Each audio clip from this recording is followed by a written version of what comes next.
నమస్తే NSR news కి స్వాగతం. నేను మీ సంతోషి. గతంలో కూడా మనము ల్యాండ్ ఇష్యూస్ చూసాం. అటు ఎమ్మెల్యే కబ్జా చేశారనే సంగతి కూడా మనకు తెలిసిందే. అలానే ఇంకొకరు కూడా ల్యాండ్ బారిన అయితే పడ్డారు. కబ్జా చేయడం అయితే జరిగింది. అసలు ఈ ల్యాండ్ కి సంబంధించి అసలు ఇష్యూ ఏంటనేది వారిని అడిగి తెలుసుకుందాం. నమస్తే అండి, మీ పేరు? నా పేరు రాచమల్ల కార్తిక్ అండి. ఏం చేస్తుంటారు, ఎక్కడ ఉంటారు మీరు? నేను హైదరాబాద్ లో ఉంటాను. నేను సాఫ్ట్వేర్ ఇంజనీర్. నేను ఏం జరిగింది అసలు, ప్రాబ్లం ఏంటి? మేము 2015 లో ఇక్కడ ప్లాట్ కొనుక్కున్నాం. ఇక్కడ ఇదంతా కూడా రాజిరెడ్డి గారు లేఅవుట్ చేసినారు. ఇది ఒక మొత్తం 17.5 ఎకరాలు. సో మేము 2015 లో ఈ ప్లాట్ కొన్నాము. వాళ్ళకి అమ్మిన వ్యక్తి ఎవరైతే మాకు ల్యాండ్ లోడ్ అమ్మింది బద్రి సూరిబాబు. ఆ సూరిబాబు దగ్గర మేము వీళ్ళకి అమ్మిన మిగతా భూమి ఏదైతే 10 గుంటలు ఉన్నదో ఆ 10 గుంటల భూమి నేను కొనుక్కున్నాను 2015 లో. అయితే రిజిస్ట్రేషన్ చేసుకున్నప్పుడు అప్పుడు మనకేంది అంటే ఇది అన్ని చెట్లు వాటర్ ఇదంతా ఉండగా జంగల్ లాగా ఉండే. అయితే అప్పుడు ఏమైంది, మేము వచ్చి మాకు హద్దులు వేసి ఇక్కడ ఈ ఓపెన్ స్పేస్ సైడ్ ఇటు సైడ్ మాకు రిజిస్ట్రేషన్ చేసాడు. అయితే అయిపోయిన తర్వాత మేమేం చేసాం, 2019 లో ఇల్లు కట్టుకుందామని ఇక్కడికి వచ్చాం. వచ్చినప్పుడు ఏం జరిగిందంటే మేడం, ఇక్కడ మొత్తం అంతా వాటర్ ఇదంతా ఉండేసరికి మా ల్యాండ్ లోడ్ ఉండి ఏంటిది ఇది మరి ఇదంతా కొంచెం హద్దులు అటు ఇటు కన్ఫ్యూజన్ గా ఉంది, ఒకసారి మనం సర్వే పెట్టుకుందాం అని చెప్పేసి ప్రైవేట్ సర్వే పెట్టుకోవడం జరిగినప్పుడు అప్పుడు ఏమైందనంటే ఈ పక్కన వీళ్ళు ఈ గేట్ పెట్టుకొని ఇతను 2019 లో అప్పుడు ఈ గోడ పెట్టుకొని ఈ కాంపౌండ్ పెట్టుకున్నాడు. ఇదంతా ప్లాట్ ఇదంతా ఓపెన్ స్పేస్ ఉండే. అయితే మేము సర్వే పెట్టుకున్నప్పుడు ఆ ప్రైవేట్ సర్వేర్ ఏం చేశాడంటే, ఆయన కూడా మాజీ రిటైర్డ్ గవర్నమెంట్ అతనే, జయప్రకాష్ అని. ఆయన సర్వే చేసి మొత్తం ఇదంతా ఇగో ఇట్లా పలానా మీ 385 ఇట్లా పోతుందండి అని చెప్పేసి మాకు దానికి సంబంధించిన వీడియోస్ కూడా ఉన్నాయి. అప్పుడు పెడితే ఈయనను సంప్రదించినాం. ఎవరు? ఈయన దేవనూరు రవి అనమాట. ఈయన ఆపోజిట్. ఆయన 386 సర్వే నెంబర్. ఆయనకి ఎకరం 12 గుంటలు ఉండాలి. అయితే దాని గురించి కన్సల్ట్ అయితే ఆయన ఏం చేశాడు, మీరు ప్రైవేట్ సర్వే పెట్టుకున్నారు కదా, అది ఎవరైనా పెట్టుకుంటారు, అలా ఇలా ఉంటుంది, అథెంటిక్ కాదు కదా అని చెప్పేసి అన్నాడు. అయితే మేము ఏం చేసాం, సరే మరి ఏం చేద్దాం అని అంటారంటే, మీరు గవర్నమెంట్ సర్వే పెట్టుకుని నాకు నోటీస్ ఇస్తే అప్పుడు నేను వచ్చి కోఆపరేట్ చేస్తాను అని అన్నాడు. సరే ఆయన రిక్వెస్ట్ మేరకే మేము కూడా ఏం చేసాం, నేను దరఖాస్తు పెట్టుకున్నాం ఏ గవర్నమెంట్ సర్వేకి. పెడితే ఆయన ఏం చేశాడు, వాళ్ళు పలుమార్లు నోటీసులు కూడా ఇచ్చారు. నోటీసులు అని మన దగ్గర ఉన్నాయి ఎవిడెన్స్. ఆ నోటీసులు ఇస్తే ఆయన తీసుకొని ఏం చేస్తాడు, నేను బెంగళూరులో ఉన్నా, నేను హైదరాబాద్ లో ఉన్నా, ప్రతిసారి స్కిప్ చేస్తా ఉన్నాడు. వాయిదాలు పెడితే వాళ్ళు కూడా గవర్నమెంట్ వాళ్ళు ఏంది సార్ మాకు ఇట్లా మాకు మేము హైదరాబాద్ నుంచి ప్రతిసారి తిరుగుతున్నాం కదా ఎలా అని చెప్పేసి మేము అడిగినాం. అడిగితే ఆయన ఏం చేశాడు, అట్లా కాదు, మేము మా పనిలో మేము ఉన్నాం కదండి, మేము ఫైనల్ గా మేము వాళ్ళ ఆయన ఎక్కడ ఉంటాడంటే correct Hasanparthy KDR gardens, MRO office ఎదురుగా కేడిఆర్ గార్డెన్స్ ఆయనది అనమాట ఫంక్షన్ హాల్. ఆయనకి వెళ్ళి దానికి Devanur Ravi, KDR gardens, MRO office ఎదురుగా హసన్పర్తి, ఆయన గార్డెన్స్ కి పేజ్ చేసినారు. నోటీస్ పేజ్ చేసి ఇష్యూ చేస్తారు కదా సర్వే వాళ్ళు, గవర్నమెంట్ అతను వెళ్ళాడు. ఆయన పేరు భాస్కర్. ఆయనకి వెళ్ళి నోటీస్ అంటించి ఆయనకి ఇచ్చిండు. వాచ్మెన్ కి ఇస్తే ఆ వాచ్మెన్ అప్పుడు వాళ్ళ ఓనర్ తో మాట్లాడితే తీసుకొని సంతకం పెట్టకు అని చెప్పి వాళ్ళ వాచ్మెన్ కూడా ఈయన చెప్పడం జరిగింది. అంటే ఆయన ఇంటెన్షన్ ఏంటిది అంటే, ఇక్కడ సర్వేకి నేను నోటీస్ తీసుకున్నట్టుగా ఉండొద్దు అని. అంటే ఆయన తెలుగు ఏదో మొత్తానికి అయితే మిస్గైడ్ చేస్తున్నాడు. ఆ తర్వాత వాళ్ళు కూడా వచ్చిండు, ఆ దేవినూరు రవి వచ్చిండు, ఇందులో ఉన్న జానప్రెడ్డి చంద్రశేఖర్, ఇంకా బొంతే సత్యవతి కొడుకు విజయ్ కుమార్, ఇంకా కేదారి శ్రీదేవి వాళ్ళకి సంబంధించిన వాళ్ళందరూ, మా దాంట్లో ఎవరెవరైతే మా ప్లాట్ లో అమ్మిన్లో వాళ్ళందరూ వచ్చిండు. వాళ్ళందరూ వచ్చి సర్వేకి మా దగ్గర వీడియోస్ కూడా ఉన్నాయి, ఫొటోస్ ఉన్నాయి, అన్ని ఆధారాలు ఉన్నాయి. లాస్ట్ కు నోటీసులు ఇచ్చిన తర్వాత వాళ్ళు అట్లనే స్కిప్ చేస్తా ఉంటే లాస్ట్ మొన్న 2024 డిసెంబర్ లో 27th రోజు ఫైనల్ సర్వే జరిగింది. ఆ జరిగినప్పుడు వాళ్ళు వచ్చి గవర్నమెంట్ డిఏ గారు భుజంగరావు, మండల్ సర్వేయర్ సందీప్, వాళ్ళిద్దరి సమక్షంలో సర్వే జరిగితే అక్కడ హద్దురాయి పెట్టి మనకు వీళ్ళు 385 గేట్ కాడ ఆ 385 386 అనేది అక్కడ వెళ్తుందని రెడ్ మార్క్ కూడా ఉంది అక్కడ. సో అది పెట్టేసి మన హద్దురాలు పెట్టి మీది ఇది అని చెప్పేసి వెళ్ళినారు. తర్వాత మేము ఏం చేసినాం, ఇంకా సర్వే జరిగిపోయింది కదా అని చెప్పేసి మేము ఇక్కడ కదా మేము ఉంది, డాక్యుమెంట్స్ అన్ని ఇచ్చాము. మేము రెక్టిఫికేషన్ చేయించుకున్నాం. మళ్ళీ ఏంది, ఈ హద్దు పెట్టి కొంచెం హద్దులు ఇప్పుడు అటు చేంజ్ అయినాయి కదా, ఈ హద్దులు పెట్టుకొని మేము రెక్టిఫికేషన్ చేసుకున్న తర్వాత ఏమైంది, మేము ఇది సైట్ క్లీన్ చేసుకుందాం అని చెప్పేసి మేము వచ్చి ఈ మట్టి రోడ్ కూడా అన్అఫిషియల్ ఇది మాకేం చెప్తాడు అంటే, మేము వేరే వాళ్ళ దగ్గర కొన్నా అని చెప్పిండు. తర్వాతనేమో 386 నాదని చెప్తున్నాడు. మళ్ళీ నా దాంట్లోకి వస్తుంది అన్నాడు. మేము ఏం చేసినాము, మేము సరే అని మేము ఈ క్లీన్ చేసుకుంటే మాకేం చేశాడు, అప్పుడు ఏనుమామల సిఐ రాఘవేందర్ అని సిఐ గారు ఉండే. ఆయన వచ్చి మాకు ఇట్లా పిటిషన్ వచ్చిందండి, మీ దగ్గర ఏం డాక్యుమెంట్స్ ఉన్నాయి, మీరు ఒకసారి రండి, మీరు ఇట్లా సైట్ లోకి వెళ్ళి మీరు క్లీన్ చేసినారట కదా, ఒకసారి రండి అంటే నేను వెళ్ళి ఇట్లా సార్ ఇట్లా గవర్నమెంట్ సర్వే జరిగింది, దానికి సంబంధించిన రిపోర్ట్ చూపెట్టి అన్ని చూపెట్టి సార్కి ఎక్స్ప్లెయిన్ చేస్తే, సార్ ఉండి మరి మీరు అప్పుడు అక్కడ చేసుకున్నారు కదా అంటే, సార్ అదే సార్ మిస్టేక్ జరిగింది, ఆ మిస్టేక్ జరిగినందుకే మీరు సర్వే పెట్టుకొని బాధపడతా మా 385 లో ఇతను ఉన్నాడని చెప్పేసి వాళ్ళు కూడా చెప్పడం జరిగింది. మరి దీని గురించి ఏం సార్ మీరు యాక్షన్ తీసుకోండి సార్, ఇదేం సార్ అంటే, సరే మనం ఒక పని చేద్దాం, మీరు సర్వే పెట్టుకుంటారా అని అడిగాడు. సార్ నేను ఎప్పుడైనా ఇప్పుడు మళ్ళీ సర్వే పెట్టుకోవడానికి రెడీ సార్, పెట్టుకుంటే ఏదైతే ఏమున్నది మొన్న చేసుకున్నా ఇప్పుడు చేసుకున్నా మళ్ళీ వస్తుంది కదా అంటే, ఆయన ఇప్పుడు 2006లో సర్వే పెట్టుకున్నాడంట కదా మీ ఆపోజిట్ అతను అని అన్నాడు. సార్ ఇప్పుడు అప్పుడు పెట్టుకున్నా నేను మొన్న పెట్టుకున్నా ఏదున్నా సర్వే నిజమే రావాలి కదా ఏదున్నా కూడా. సో దాని విషయంలో మేము పెట్టుకోవడానికి అయితే రెడీగా ఉన్నామంటే, సరే నేను మ్యూచువల్ సర్వే పెట్టిస్తా, మీరు అప్పుడు సర్వేలో తేలిన ప్రకారం మీరు చెప్పినట్టు వింటారంటే మేము మ్యూచువల్ లెటర్ రావాలంటే మేము రాసిస్తాం సార్ అంటే, సరే అని చెప్పి ఆయన కూడా సరే అన్నాడు సిఐ. తర్వాత ఏం జరిగింది, మమ్మల్ని ఒక పిటిషన్ ఇవ్వమన్నాడు. April 10th రోజు పిటిషన్ ఇచ్చినాక మమ్మల్ని హైదరాబాద్ లోపలికి వెళ్ళి మీ పనులు చూసుకోండి, ఏం కాదు ఇక్కడ అట్లనే ఉంటుంది, నేను సర్వే పెట్టించే వరకు ఏం కాదు అని చెప్పి సార్ చెప్పిండు. సార్ మాటలేని సీఏ గారు చెప్పినప్పుడు నమ్మాలి కదా మనం. నమ్మేసి రాఘవేందర్ అని ఆయన చెప్పాక నేను సరే అని చెప్పేసి మేము వెళ్ళినాక 11th 12th ఇక్కడ ఇగో ఈ వర్క్ నడిది. మాకు హద్దురాలు వీకేసారు, గవర్నమెంట్ వాళ్ళు పెట్టినాయి హద్దురాలు వీకేసి ఇగో ఈ ప్రీ క్యాస్ట్ వాళ్ళు పెట్టడానికి ఇదంతా పెట్టేసి ఇదంతా వేసుకొని వాళ్ళు చేసుకున్నారు.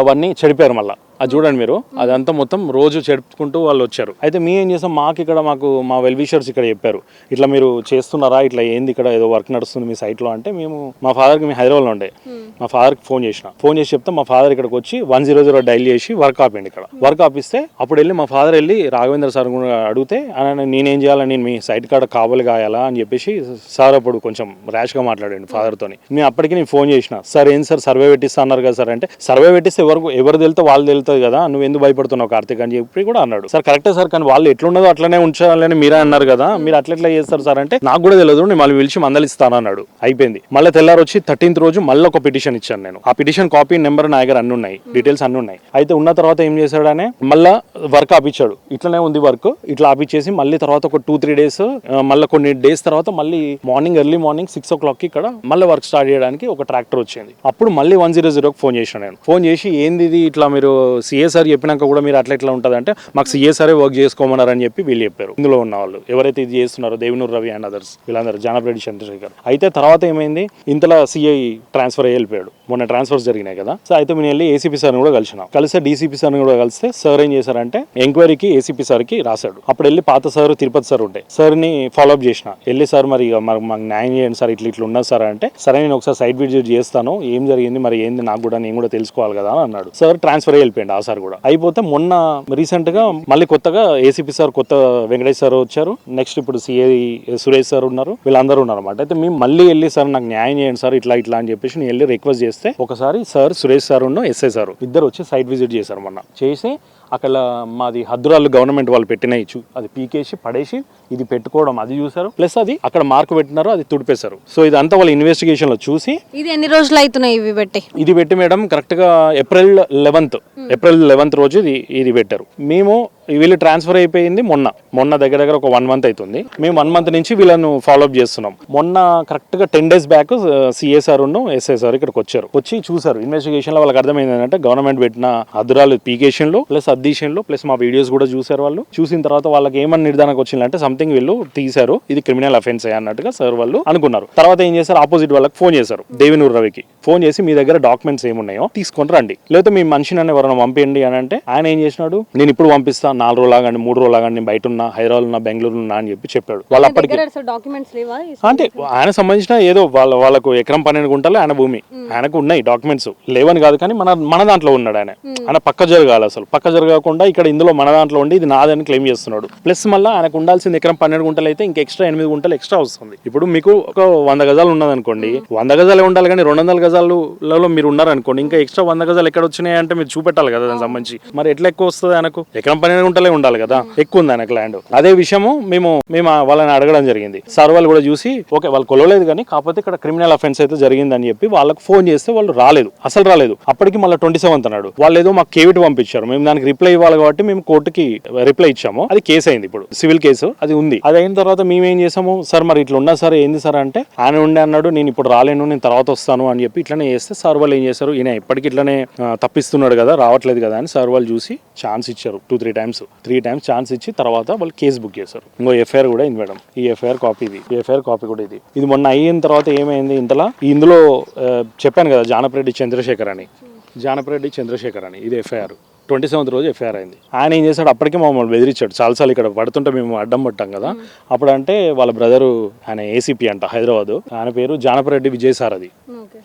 ఆయన ఇన్ఫ్లుయెన్స్ తోని ఇదంతా జరుగుతుంది అనమాట. వీళ్ళందరూ డీసీపీ సార్ దగ్గరికి పిలిపించారు. మొన్న పిలిపించేసి ఏం చేశారంటే, మీరు ఇట్లా ఎఫ్ఐఆర్ చేస్తారు, ఇందులో క్రిమినల్ ఏముందని చెప్పేసి అడిగాడు సార్ అడిగితే సార్ వాళ్ళు సిఏ సార్ వాళ్ళు కూడా మా ముందే అంటే మేము ఉన్నాం, ఏమని చెప్పారంటే, సార్ ఇట్లా రాళ్ళు తీసి అదంతా చెరిపేశారు సార్, అదైతే క్రిమినల్ అఫెన్స్ నాకు కనబడ్డది, నేను అందుకని కేసు దాని బేసిస్ మీద బుక్ చేశాను నేను కేసు అని చెప్పేసి అంటే, ఆయనకి ఈ ఏసీపీ ఇన్ఫ్లుయెన్స్ ఉంది కాబట్టి అక్కడ డీసీపీ సార్ కొంచెం ప్రలోభకు వచ్చి, ఇది సివిల్ నేచర్ గా మీరు కోర్టులో చూసుకోండి, ఇది మా పరిధి కాదు, మీరు ఎక్కడికైనా పోండి, మీరు కలెక్టర్ దగ్గర పోతారా ఇక్కడ పోతారు కానీ ఇది అయితే కాదు, కరెక్ట్ కాదు, ఇది మీరు కోర్టులో చూసుకోండి అని చెప్పేసి ఆయన పంపించేసాడు అక్కడి నుంచి. మాకు ఎఫ్ఐఆర్ క్లోజ్ చేయడానికి ఇది నీరు గారుస్తున్నారు. మాకేందంటే ఇప్పుడు ఈ కోర్టుకు పోయి ఇన్ని ఇయర్స్ మేము అది కావాలి, మేము హైదరాబాద్ ఉండేటోళ్ళం, జాబ్ చేసుకునేటోళ్ళము, ఈ ప్లాట్ కొనుక్కుంటే ఏంది ఇది, ఈ పక్కనేమో వాళ్ళకి ఎక్కువ ఉంటుంది, అటు పక్క జరగవచ్చు కదా, వీళ్ళు మా దాంట్లో కబ్జాలు ఉండి మమ్మల్ని ఇబ్బంది పెట్టడం ఎంతవరకు కరెక్ట్ అని చెప్పి మేము మీడియానే ఇప్పుడు మిమ్మల్ని సంప్రదించడం జరిగింది. అసలు మీకు ల్యాండ్ ఎవరు అమ్మారు మీకు? మాకు ఇది సూరిబాబు, బద్రి సూరిబాబు, ఆయన క్లియర్ టైటిల్ ఉన్నది, ఆయనదంతా క్లియర్ గా ఉన్నది. నేను ఆయన ఇంకోటి ఏంటంటే ఆ సూరిబాబు కూడా ఇక్కడ సర్వేకి ప్రతి సర్వేకి వచ్చాడు, ఇక్కడ ప్రైవేట్ సర్వేకి వచ్చాడు, గవర్నమెంట్ సర్వేకి వచ్చి నిల్చొని ఇక్కడ మాకు హద్దులు పెట్టి చెల్లాడు.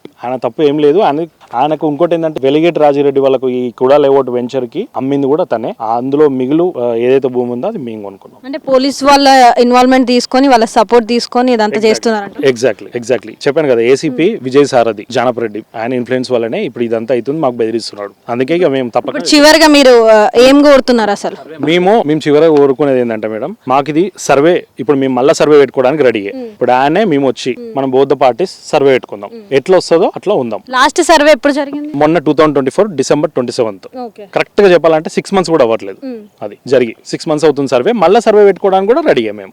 మీరు కూడా రండి, ఏందనేది తెలుస్తుంది, ఇందులో ఎవరిది తప్పు ఎవరిది ఒప్పు. ఒకవేళ మాకు సర్వేలో ఇది కాదు ఇది అని అంటే మనం దాని అధికారులు చెప్పినట్టు మనం విందాం. మేము 2 సార్లు చేయించుకుంటే ఇదే వచ్చింది సర్వే. సో దాని ప్రకారమే రిజిస్ట్రేషన్ నా హద్దులలో నేనున్నా, వీళ్ళు బలవంతంగా వీళ్ళు దొంగచాటుగా వీళ్ళు వేసుకున్నారు విత్ సపోర్ట్ ఆఫ్ సిఐ ఆలయ రాఘవేందర్. చూసారు కదా, ఇది ఇక్కడ ఉన్న పరిస్థితి. ఏసీపీ సపోర్ట్ తీసుకొని అతను ఈ ల్యాండ్ కబ్జా అనేది అయితే చేయడం జరుగుతుందంటూ వీళ్ళు ఇక్కడ చెప్పడం జరుగుతుంది. 386 నెంబర్ ల్యాండ్ సర్వే ఏమో అతనిది, అండ్ వీళ్ళది ఇక్కడికి వచ్చేసి 385 సర్వే నెంబర్. కానీ అతను ఈ ల్యాండ్ లోకి ఇన్వాల్వ్ అయ్యి ఈ ల్యాండ్ లో అవన్నీ కన్స్ట్రక్షన్ చేయడానికి ఆయన రెడీగా ఉంటున్నారు. ఆయన మధ్యలోకి వస్తే గతంలో కూడా గవర్నమెంట్ సర్వే చేయించినప్పటికీ కూడా ఇంకా మాదే ల్యాండ్ అంటూ ఆయన వీళ్ళకి చెప్పడం అయితే జరుగుతుందంటూ వీళ్ళు ఇక్కడ ఆవేదన అయితే వ్యక్తం చేస్తున్నారు. మా ల్యాండ్ అయితే మాకు కావాలి, మాకు న్యాయం జరగాలంటూ వీళ్ళైతే కోరుతున్నారు. కెమెరామెన్ కౌశిక్ తో సంతోష్, NSR న్యూస్ వరంగల్.